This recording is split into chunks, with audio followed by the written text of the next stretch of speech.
Greetings and welcome to episode 15 of the Arcade Raiders podcast. This is what happens when you give a group of content creators a microphone and a small audience. I'm Jeremy, and with me to help deliver in the shenanigans is my good friend Jesse. Jesse, how are you, man? I'm doing pretty good. I just realized how old I'm getting this week.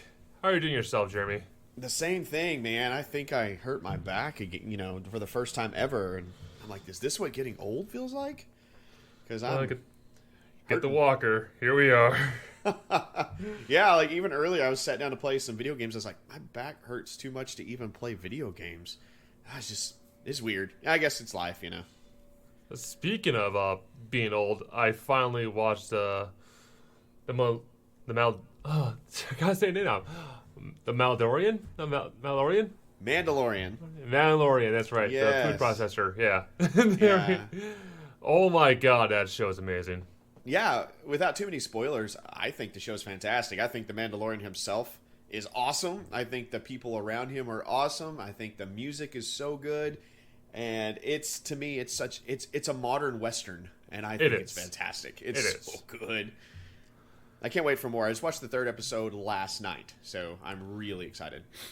I just watched it this morning, so I'm pretty much caught up, and yes, I agree. I want more. Don't you like that, though? A lot of people have been kind of giving it some hate that why didn't they just, drop all of the episodes? But you know what? I can say, yeah, I got caught up in a few days instead of a few weeks. They're not like hour-long episodes, which is nice. They're like 40-minute episodes. Like, oh, I can watch this whenever. Oh, I'm done? Oh, that was quick. Yeah, you can catch up. You don't have to spend an entire Saturday catching up. It's just super nerds want to be super nerdy right away and binge watch it all in one day. Like we did with Stranger Things and all these other Netflix shows. No. Welcome to old school TV. We had to digest it once a week. That's right. I like it. I like the way they're doing it. But anyway, no, I think the show is fantastic. And it's actually encouraged me to watch a lot of the other series. I got through the first 2 seasons of Clone Wars in the past couple of weeks. So that's been pretty cool. So, I'm really liking it. I'm excited to see what else they have in store for us. I'm just enjoying all the Baby Yoda memes because God bless the meme nation out there. Yeah, there's been a lot of really cool memes go from the whole show.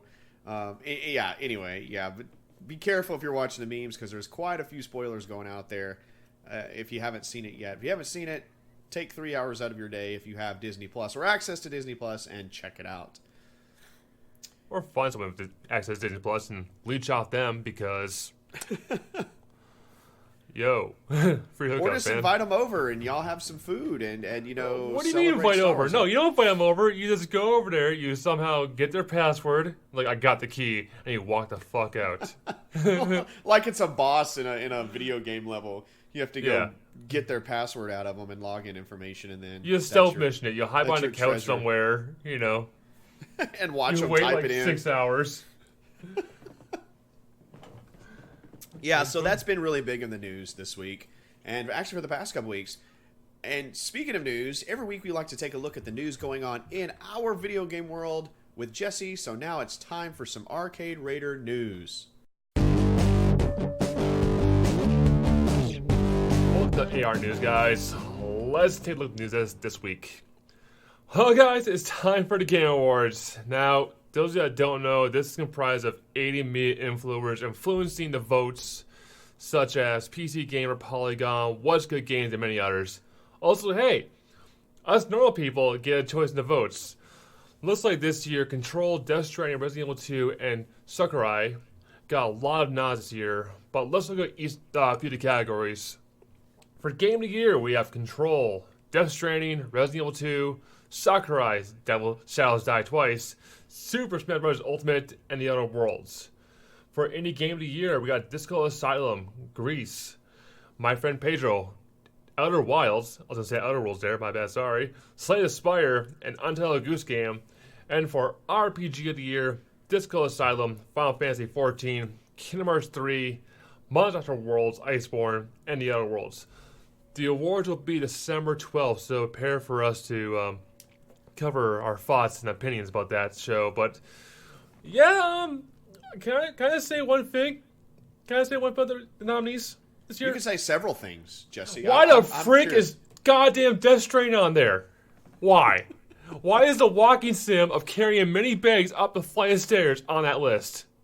People like the game, man. It's gotten so people like it, and it's a big game from a big director and from a a great studio or an up and coming studio if you think about it. Not really up and coming, but newer studio with Kojima Productions or whatever it's called. But people like the Death Stranding. It's actually nominated in several different categories. Not just the one for Game of the Year, but yeah. And from what I understand, it got in and under the time as well, too, like by a few weeks or something like that. From what I understand, is it got in just a few weeks right before the cutoff date. So. Yeah, and just looking over his list, like there's some good nods here overall, like Outer Worlds. I was surprised that got on the list a few times. Yeah. And Outer Worlds a great game. Yeah, Game of the Year and RPG of the Year, actually. So I am thinking it's going to be RPG of the Year. I think for sure. But I really think that Death Stranding will probably get the Game of the Year and potentially art direction, maybe? I don't know. But I assume it'll probably win 2 or 3 different awards this year. Yeah, it's going to win quite a few. We know it is because Kojima's been lurking around the Game Awards a few times. Yeah, and there's a big question with that too. Is seeing how good of friends he is with the person that puts this on. I noticed that was a little thing this week, but these are nominated by a whole voting jury across the world. Not just press and journalism people here in the U.S. This is nominated from all over South America, Africa. Everywhere around the world, there's all kinds of nominating groups here and entities here, and so I want to just be. I probably say this now, but I probably regret it. I would love to be part of the teams that evaluate all those games, and have your little rubrics and stuff you go through. I think that'd be fantastic to be able to do something like that. Well, the guy that runs it, Jeff Keighley, former host of G4 and stuff like that. Yeah, and his advisory board. I'm looking at the advisory board now. Like you got. President of Activision, President of AMD, Chief CEO of EA, Stadia person. I feel bad for him. Yeah. And then Phil Spencer and Hideo Kojima. So yeah. No, there's a lot of good folks there. Laura Meal, she's also fantastic. Yeah. She's Doug Bowser. Doug Bowser's there. A lot of people there. Even the guy from Tencent too. They all have it going on. Like they do. They know, a lot of this stuff. So I'm pretty excited to see, kind of what happens with this Game Awards. I think Jeff Keighley, he deserves a lot of praise for the Game Awards #1. He's fantastic. He's a really good journalist. He knows how to put on a good show, and I'm glad that he does this. Because he makes it big. This is his passion. Video games are his passion, and this awards is his baby. It's his passion, and I think it's so amazing that he goes all out to spotlight video games and how great video games are once a year at least. And I really appreciate all that kind of watching, and I just think it's so good. Everything here is stacked. I think this is an awkward year with a lot of these nominees.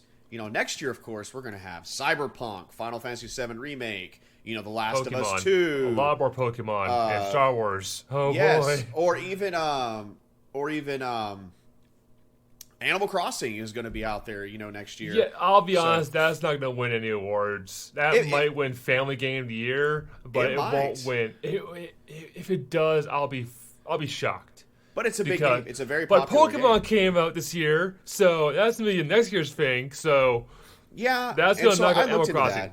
Yeah. I looked into that, why Pokemon Sword and Shield and why Star Wars Jedi Fallen Order was not nominated. And the reasoning is because there is a cutoff date for review copies, and it's a while back. It's not just a few weeks ago. It's several months ago. People that have been playing, that got to review these games, have been playing, that game several months in advance of the release. So, but unfortunately, I think it's going to be drowned out next year. I'm telling you, Cyberpunk, Last of Us 2, if it comes out next year, and then of course Final Fantasy VII Remake is just going to drown out anything. It will. Which is kind of unfair, because I think, Jedi Fallen Order, I think it deserves a nomination for something in there. Action-adventure game, maybe, or, even adventure game, or potentially I see it going up narrative. Narrative definitely for Star Wars. I thought it was a great story. I'm a huge Star Wars fan, and it connected some dots, and there were some Easter eggs in there, and there were some characters in there that are new and characters that you might recognize, and it was just a great way to showcase what Respawn can do, and I think we have found a winner for who gets to develop Star Wars games. But anyway, I'm going to talk more about Jedi Fallen Order here in a little bit. I mean, yeah, we talk about Fallen Order. Trust me. But the Game Awards, I'm excited. I'm going Outer Worlds all the way for everything they do. But I'm going to be playing over the next couple weeks. I'm going to be playing a couple of those other games, like Disco Elysium. I really want to check out. I want to try it out too. I was like, well, I never heard this game. I got to try it now. Yeah. So I've had my eyes on it since beta. And I have not get it mainly because, a lot of, we're streamers. So a lot of the times, we stream the games we play. And I watch people try to stream that game. And it's a lot of reading because there's not much narration. So if you want to play that game, I have been told it is hard to stream it. But it is an amazing game. They say the narrative is super good. The storyline is good. It's an RPG that lasts you about 20 hours. So that to me that's a huge plus for me. But it's just a kind of a weird, different story in which you can, experience however you want to act or whatever decisions you make. So I might just go ahead and get it and try to play it. But I don't know if I'll be able to stream it.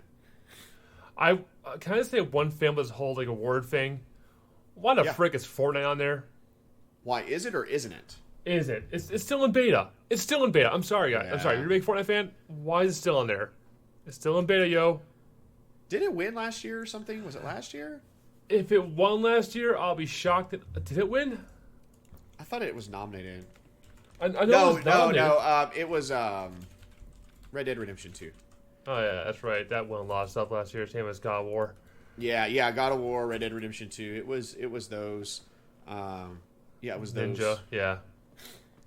Yeah, I think. God of War got Game of the Year last year. Mm-hmm. But it was nominated. Fortnite got Best Ongoing Game. Which, it's going to be ongoing forever because it's still in early access, right?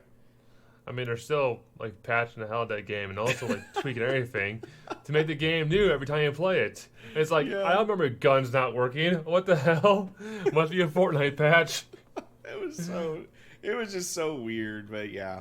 Oh, no, I'm excited. I'll be watching it. Too. I'll probably be watching it live, the 12th. Same. Yeah. Let's go on to our next story. And Pokemon is great. And I'm not saying that from someone that plays way much Pokemon. Let's say it's 24 hours so far. Now, we know that Pokemon's a weight this chart, and we know how it rolls out. Grass beats water, water beats fire, but there's a secret one we just discovered. Pokemon Sword and Shield is super effective against Rokus. But Jesse, lovely scamp, you might be saying to yourself, how? Well, I'll explain how through the miracles of science, I guess. So, when Pokemon is playing, it'll look for any kind of nearby devices that also are playing Pokemon. So a Switch versus Switch, so you can automatically hook up your buddies online. Roku did the same, but is looking for updates. So the Roku and the Switch are on the same network band length, with the megahertz there, but so the Roku will try to download something. If anything has an update, it tries to install it, and then poof, gets shut down. Roku did issue a hot fix and nerfed the power to Pokemon, but I want to see the power to Pokemon last a little longer because I want to see these Rokus go down constantly. So yeah, Pokemon's super effective. Yeah, I didn't notice that. This is my first time hearing about this. When I read the article, I was like, well, that's kind of weird that it's causing Roku devices to shut down. How are those?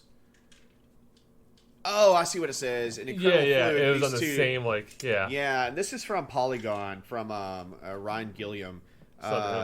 In an incredible fluke, these two devices appear to send and receive data packets via the same port.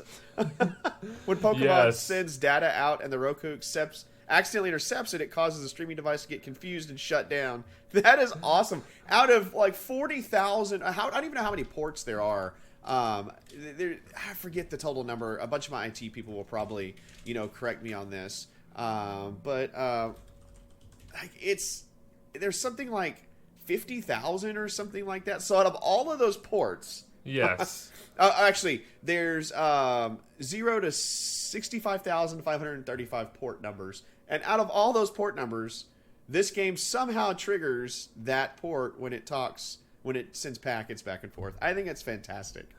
I was reading this story. I was like, wait, what? So I was like reading it carefully. Like, Pokemon kills Rokus. Like, okay. So I probably killed my neighbor's Roku like 500 times because I was playing Pokemon. But yeah, I mean, GG. Sorry, Roku. Switch wins. All right. Yeah. Well, Roku did issue a patch though, so I just want to know. I don't want to know why they didn't go from servers, but from one to another. I thought that was so weird. Like, why are they fishing for another Roku and not going from online? I don't understand that. That's me. Yeah. No, I get you. It's just a weird thing. It's a very odd coincidence, like something doesn't happen. So, or does it? Was this Nintendo's master plan all along? Huh?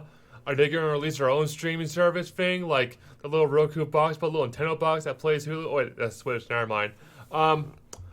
So maybe. Hey, maybe. Who knows? I don't know. We'll see next year at E3. Or 2025 or something like that. Maybe, I don't know. Switch Lite 2 XL Extreme. Extreme. With flames in the background. Yeah. Oh, you need flames. They make it go faster. You know that. But we got one more story this week, guys. Hope everyone is enjoying the Stadia. I know I am. Jokes.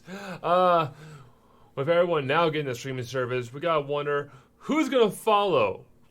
Well, we know that Xbox is creating their own and PS4 is working their own and so on and so forth. Well, mega house Amazon says, pick me. I want to be a jackass. So, rumors has it, according to CNET, that we'll be seeing Amazon try to look at making the Stadia version of it. Well, all this work better with the fact they have Twitch behind them and they kind of know a thing or two about streaming services versus what we see now with Stadia. Yeah. This article is brought to you by PC Gamer and Fraser Brown. So, would you mess with the Amazon Stadia? I like how you call it Amazon Stadia. I might as well call it the Amazon Stadia because everybody's going to have a Stadia. Microsoft's going to have a Stadia. It's like Oprah. And you've got a Stadia. You know my opinion on the whole Stadia things. I don't like it. I think there's a lot of flaws with it. It's something that I started to look at this week and stop myself going, no, don't eat. I'm not even going to waste my time, number one, to even deal with something that was put in early access, basically. Mm-hmm. So I'm not even going to look at it. Amazon's just it's like these people, hey, we've got money. So let's just throw it around and let's see if it works or doesn't work, which is cool because a lot of businesses do that. They invest in things like that. But, man, I'm telling you, I'm barely going to play. I will probably barely use, the Xbox service. It's, what's it called? xCloud. xCloud, yeah. I'm probably not even going to use that because I still prefer, owning my own games somehow, whether it's digital or whether it's, I guess I just don't, again, see the importance of being able to play Red Dead Redemption 2 on a phone that's the size of a credit card. Like, I just don't see it. And I don't want to play Red Dead 2 on a Chromecast or, things like that. Like, I just want to play my games on my console or my PC. And if I want to take something with me, I've got my Switch. Exactly. It just seems extravagant on my end. And I know that's a opinion of mine, and whatever. But it doesn't excite me. Amazon does not excite me one bit unless they were to say something like, hey, if you sign up for our service, you always get like 25% off the hard disk if you wanted to purchase the game. Which now totally messed that. Which, if that's the case, then I'm like, huh. Or if they just add it on, or if Amazon just made it like they do with their Amazon Prime, where, you get Twitch Prime, Amazon Prime, if they did like a gaming Prime, to where instead of it being, $120 a year, it's $150 a year, and you got these perks, I would probably take a second look at it. But even their Prime subscription is getting too expensive to me. It's fixed to be too expensive for me. I don't have Prime anymore because I know if I have Prime, I'm going to buy some useless shit. Yeah, and I think I'm going to get rid of Prime pretty soon. Probably after the holidays. I think it's going to be our last hurrah with Prime. But yeah, I just, after Stadia and seeing how it's just... And all the reviews, Stadia? Oh boy, have you been reading those reviews? I'm telling you, man, some of the top-notch, top dog content creators, they are sharing their opinions, and it's making it's really devaluing it. I think maybe in a year it might be pretty good, but right now, blech. Right now, I just feel like it was way too early of an investment overall. Yeah, they should have done early access like we said before. They should have just rolled out on smaller quantities and then went this whole big launch. Yeah. But maybe Amazon will have a better idea overall. Okay, we understand what people like. How can we integrate this with Twitch a lot better? Yeah.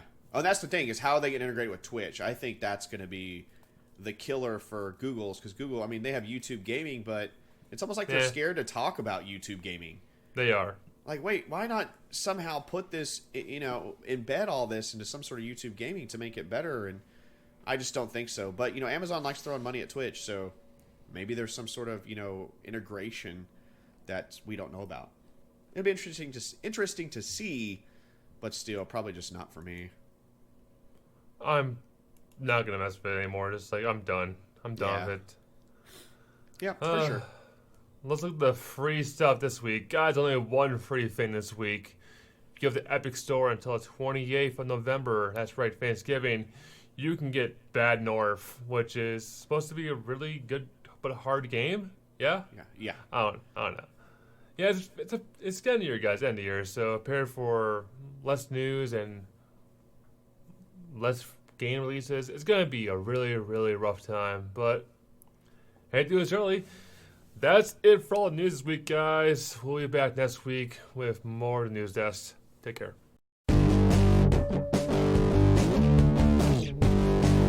All right, friends, this is the segment of the show in which we take a letter or a note from an awesome gamer out there in the universe, and we discuss their question or topic. Well, sometimes we get astray, but most of the time we do kind of discuss it, so let's just check it out. This one, nobody gave a name for this one, but thank you, no-name person who sent this question in. This question is for Jessee and Jeremy. I like that you included me. I appreciate it. How early is too early to announce and promote a new video game? This is coming from, EA announcing Dragon Age 4 last year, or, at the Game Awards last year. Even though now they're saying it's going to potentially be 2022 before we see this game. Another example is Bethesda and Elder Scrolls 6. And this week, EA said they are starting to work on some sort of new Mass Effect project. So, again, how early is too early to announce and promote a video game? Jesse, I want to hear your thoughts on this first. Let me see. Is there any kind of gameplay of the game? No. Then it's too damn early. I'm looking at you, Bethesda, for Elder Scrolls 6. How dare you taunt me that game and not show me any kind of gameplay besides oh, look at this roaring field of wheat. If all you got is a little take a little thing for your title your game on, it's too early. You can go oh, by the way, we're working on Elder Scrolls 6. You'll still get hyped for it. You don't gotta be anyway, here to look at our new game, and there's nothing to it. No. I would say you can announce it when you have some gameplay to it, finally. I hate watching these trailers with no gameplay, and it has nothing to do with any kind of in-game footage, or it just feels out of context. That's me personally saying this, with Dragon Age, saying now it's 2022, they said it, we didn't get a good look at it yet. I would say, announce it when you actually have, some work in the game, this is what the characters will look like, this is what, stuff will look like, not as a field of wheat. Bethesda. Yeah. Okay, I'm not getting hyped over a field of wheat. I'm getting hyped over seeing like characters and actually gameplay movement. Like, show me a gameplay trailer a little bit. You can announce it earlier. Like, oh, by the way, we're going to be showing off a little like something of this game during like the Game Awards. Cool. I'll look forward to that. But don't do it when you have nothing on the table. If your coach hasn't even started the game, don't even announce it. But that's my 2 cents. Yeah, I have a lot of feelings on this. Some are good, some are bad, some are positive, some are negative. And I don't understand the full idea of marketing. I don't know the strategies that these marketing teams from these publishing companies and development companies, I don't know what they go through and how they set timelines. I'm not even think that I understand that completely because I've never been part of that in the industry. But from a fan, I like to be teased. But you're right. I needed to be teased more than just a field of wheat and Elder Scrolls 6. I need more than that. I at least want a working title. I at least want Elder Scrolls Skyrim, or Wolfenstein Youngblood. I want at least a title to kind of, give me something. Okay, well that sounds pretty cool. It's solidified once you have that. I don't even think, though, Dragon Age 4, I don't even think they've given it a name. It's just Dragon Age 4, right? It's Dragon Age 4 now, yeah. And like Elder Scrolls, it's Elder Scrolls 6. So there's not even a name. So that kind of, if you don't even have a name for your game, like if you haven't got the title for it, then I think that's kind of too early. Also, like the Dragon Age 4 thing, that was just it was just in the past, several weeks where they kind of, let people know that in kind of a non, straight direct manner that it's going to probably look to 2022 before it's going to be out in front of us. Dragon Age 4, 2022. That means they would have been working on this game by that time it came out for, 7 years? That's a long time. At that time, it better be a freaking good game, but... That's an entire generation. Yeah. That means that they will be dropping that potentially 2 years into the next generation. So... what's the lifespan of a generation right now is probably 6 years or so. So I get it, but I think it's too early. And I agree. I like the way you say it. If you don't have gameplay to show, if all you have is just some basic animation and some music in the background with the title flashing on your screen, I think it's too early. And I know they do it to create hype and generate hype, but it also could potentially, for me, breed disappointment. Now, as I say this or not, I got to remember one thing too. E3 last year, remember they announced at EA conference? Which one? They announced Star Wars Jedi Fallen Order. Oh yeah, that's right. Yeah. Yeah, and then we saw gameplay at the VGAs. Yeah. So, would you say that's a little too early from announced? I thought it was way too early for them to announce anything at E3. But the VGAs, I saw the trailer, okay, I'm hyped for this now. Well, I thought they announced it at the Game Awards a couple years ago. 2 years ago today, I thought they announced it. Or 2 years ago this year. It was this whole nonchalant thing, we're working on Star Wars Jedi Fallen Order. Yeah, I remember that. So the lead of... Respawn was. Yeah, Stig, whatever his name. I forget his last. It's not Larson, is it? Is that his name? Is his name Larson? Stig. How was it? Yeah. Anyway, Stig is his first name. That's all I remember. Stig. Stig. Yeah. So he announced a couple years ago, just nonchalantly, we're letting you guys know we are officially working on a Star Wars game. We'll have something very soon, and they did. They had something within 6 months to show us. And not just something like a title, gameplay. We saw gameplay. We saw a little bit of everything. Yeah. Yeah. So I think, and that tells me that that was good. They had that in time, which was perfect. They had it planned out, and I think that worked out. But again, it just really, it frustrates me. And then it's it come back around a year later. Oh yeah, they did announce that. Wait, what? They're still not ready? And it's just frustration to me.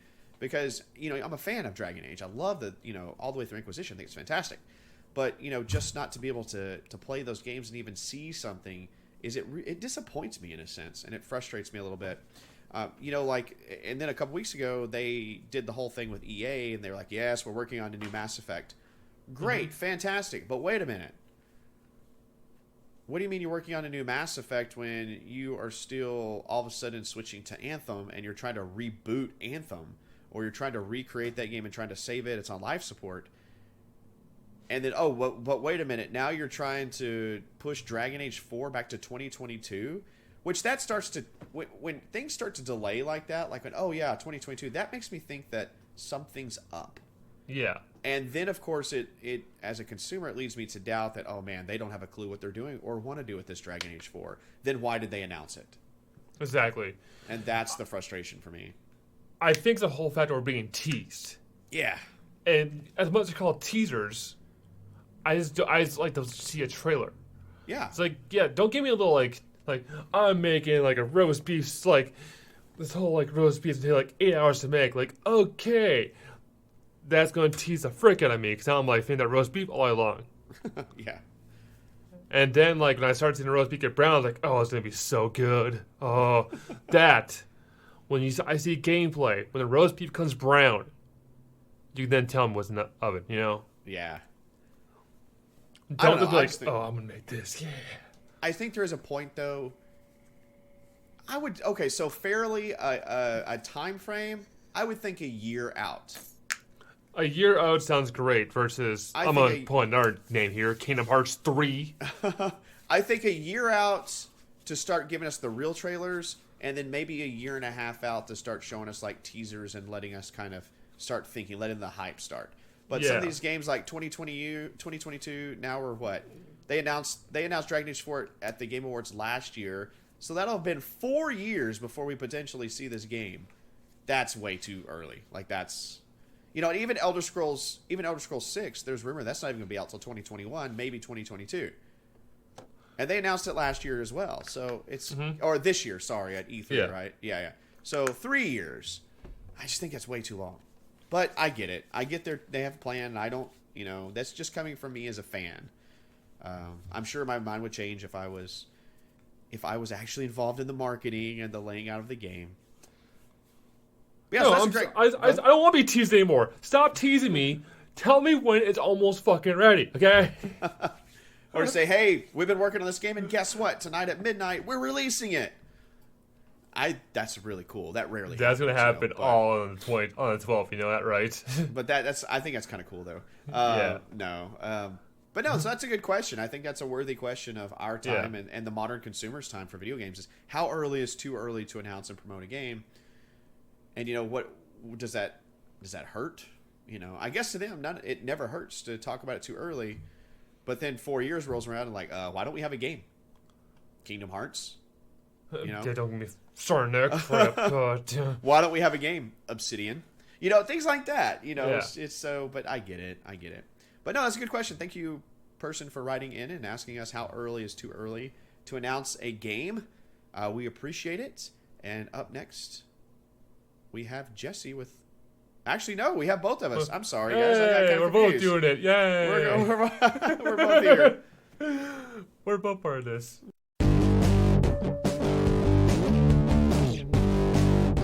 Alrighty, for the last part of the episode here, we each week like to talk about video games and the ones we're playing in a segment we like to call What is Tickling Our Funny Bits? Jesse, what is tickling your funny bits this week? Well, okay, so let's start with my crack right now, which is Pokemon. I've been playing the hell of that. I'm addicted to raid battling. I'll admit that. I start my game up, I advance a little farther, and then I just look for raids for the rest of the freaking day. I'm like, okay, is everybody over here? Okay, level 3, nice, get some candy. And I've been enjoying the hell of that game. Oh my god, like that game has now been sucking my life in. I'm just thinking about constantly like, okay, if I get like this Pokemon for raid battle, I'll be super set because then it's like high stats and stuff like that. And they added so much more than I thought they did. They added a new form of shiny, which I'm like, okay, so a shiny's like 1 in, I think, 10,000 chance to get.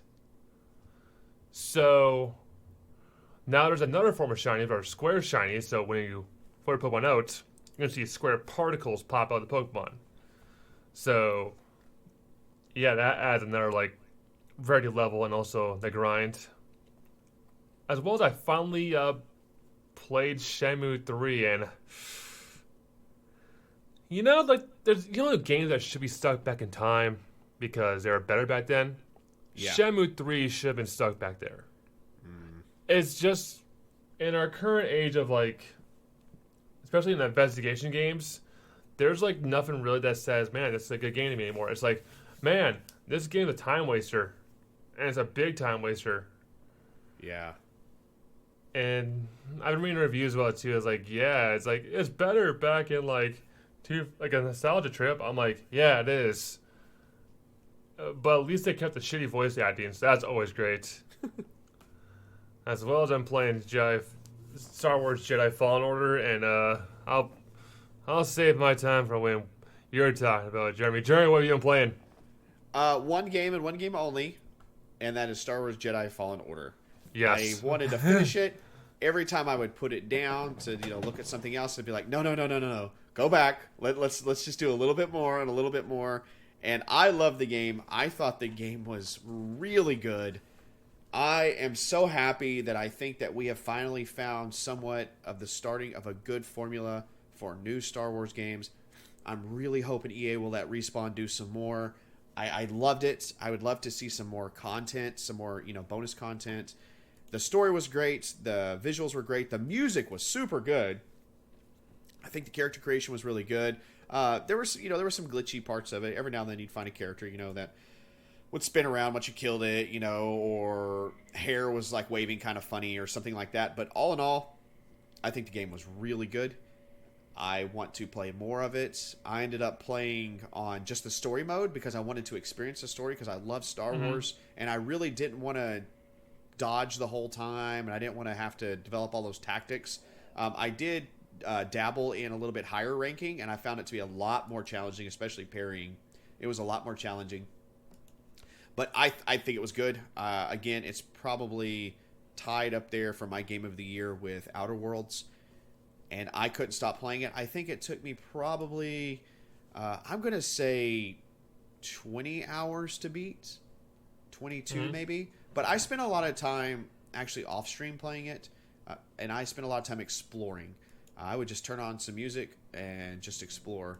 And just zone out, just wander around the whole place. That's it, yeah. I would just explore around the whole place. One of the things is when you save in the game, it respawns enemies, like Dark Souls. Just like Dark Souls, I'm happy with that. I was like, oh, yes. Oh. Yeah, but because of that, you gain experience rather fast. To do that, especially in story mode. I think I got all but maybe 3 talents, which is, it gets super easy to start getting talents if you reset the spawn points. And it also restocks your stim packs too. So depending on how many stim packs you have, it does restock your stim packs. So there is a trade-off. It heals you completely. It gives you your full maximum stim packs, but it also respawns enemies. So it's a nice little trade-off. I liked going back and forth. I thought it was really cool to be compacted into, several planets, which, I like that with, Knights of the Old Republic was kind of like that. There were, a handful of planets that you would go to. So I really liked it. I thought it was great. And that's pretty much all I have been playing. That's it. I did pick up Pokemon for the first 5 minutes this morning. And then 5 minutes? Yeah, I got my backpack and hat and left the house. That's all you did? Okay. So, no spoilers. That's literally what happens in the first, 5 minutes of the game. Oh, what does? I didn't know that. Oh, crap. God. So, that's what happens in every Pokemon game. So, I'm not spoiling anything there. Yeah, I got my shoes on and I walk out of the house. That's it. Yeah. I will say my son has probably already put, I'm going to say, 40 hours into Pokemon. He is What a freaking... I'm proud of him, but also, dear God... Yeah, what a child! He is. Well, and this is on top. He just plays probably not 40 hours. That's probably an exaggeration. Probably closer to 30 or so, which still is a lot. But I'm fine with that. He's a huge Pokemon fan, and you know what? He's playing with his buddies. His buddies gathered around the table the other day and played together. Did raid battles? Oh yeah. Yeah. So he's interacting with people and stuff. So I'm fine. But yeah, he's already got several. I looked at his Pokedex yesterday, and he's already got some characters 84. I'm like, what the heck, man? How are you doing this? He's like, oh, I just found some really good spots and just farmed. I'm like, what? Oh my I've just been doing raid battles and getting candies. Don't mind me. Like, yeah. Yeah, I guess he found a loop that him and his buddies just got caught in loops and started playing. But anyway, so I'm going to pick that up this weekend and probably put a couple weeks into it. And then you're going to join for raid battles, so we can go do raid battles. Yeah, and get some no. Yes, I'll definitely do it. But then I've got some other games I want to start playing. I really want to do a playthrough of Persona 5. I've never done it, and I've always wanted to start it, but I've never done it. And then I want to play Disco Elysium, so my next game might be Disco Elysium.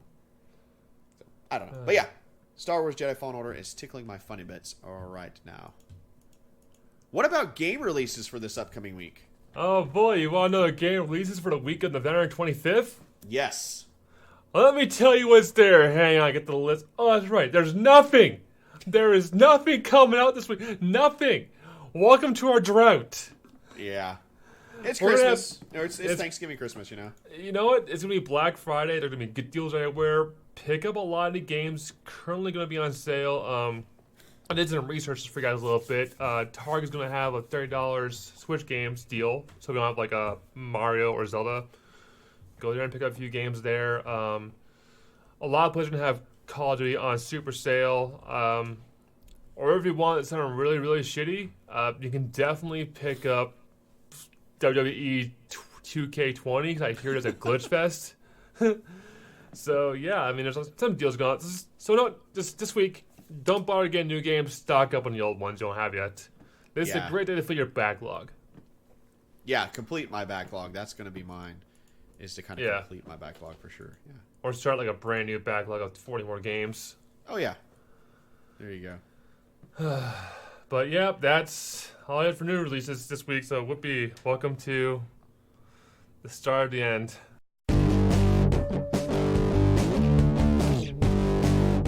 Alrighty, it's that time again to sell out and round out the podcast here. This is the time in which we explain where you can find us across the internet. Jesse, where can you find yourself on the internet? Yeah, okay. You can come find me at mr.com/tapper where we're playing games every day. We're going to probably play a lot of Pokemon. Let's face it, that game is addicting. You can come find me on Twitter, twitter.com/tapper where I post more regularly. Come on me, instagram.com/tapper, I guess. And yeah, I think that's going to be it. Jeremy, where can we find your sexy face at? Yeah, guys, you can find me across the internet. I stream several times a week on mixer.com/Skyroby. That's SKYROBI. I also throw some content on Twitter and Instagram at Mr. Skyroby. That's at MRSKYROBI. And that does it for our time this week, folks. Remember, our goal here at the Arcade Raiders podcast is to deliver our unique perspective into the amazing world of video games with random musings and discussions. And until we see you again, enjoy your games.